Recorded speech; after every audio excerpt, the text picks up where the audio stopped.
The Land Rover Defender has been around since 1948. Now, I'm familiar with their older model, specifically the MLR38, because I drove one in the Finnish Defense Forces for about a year. But right now behind me, I have the L663 generation 110X.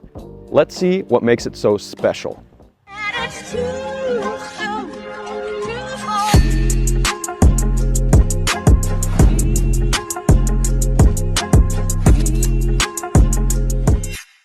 The Land Rover Defender 110 L663 comes in 6 different trim levels. You have the Standard, you have the S, you have the SE, you have the X-Dynamic SE, you have the X-Dynamic HSE, and then last but foremost, you have the X, which we have here. Now, this comes with a 3-liter inline-6 engine producing 395 horsepower paired with an 8-speed automatic transmission. Now, you might be wondering if these ever came out in a V8 version. They did after 2022, but now this is a 2021 model. But nevertheless, let's take a closer look at it.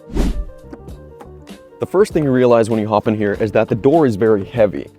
And when you close it, it feels like you're in an armored vehicle. It feels like it's a pressurized cabin in here. And don't get me wrong, I feel like if the Death Star had highways, this is definitely something that Darth Vader would drive.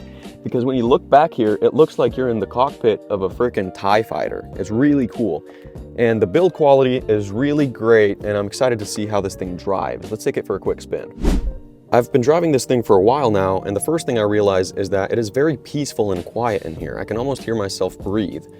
And I'm sure that's because the car weighs, 5,000 pounds, so it's made of this thicker build quality, so you're not going to hear the road noise or the wind and whatnot.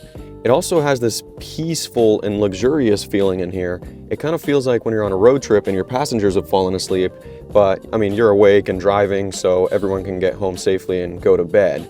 So that feeling, but all the time. Until, of course, you press on the gas, because the inline-6 will shoot this thing from 0 to 60 in 6.2 seconds. So, I mean, it's not race car fast, but it's definitely not slow for a car that weighs 5,000 pounds.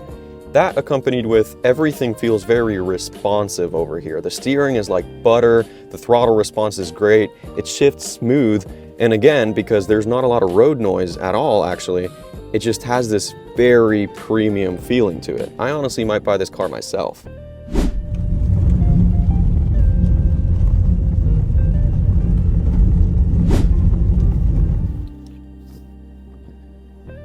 Now, as you just saw, I drove this thing onto the riverbed made out of these very uneven rocks, and I was doing very comfortably 15 miles an hour. This is definitely a car I could see myself driving personally. I borrowed this car from a dealership, and they're selling it for about $52,000. I personally think it's worth the money, but what do you think?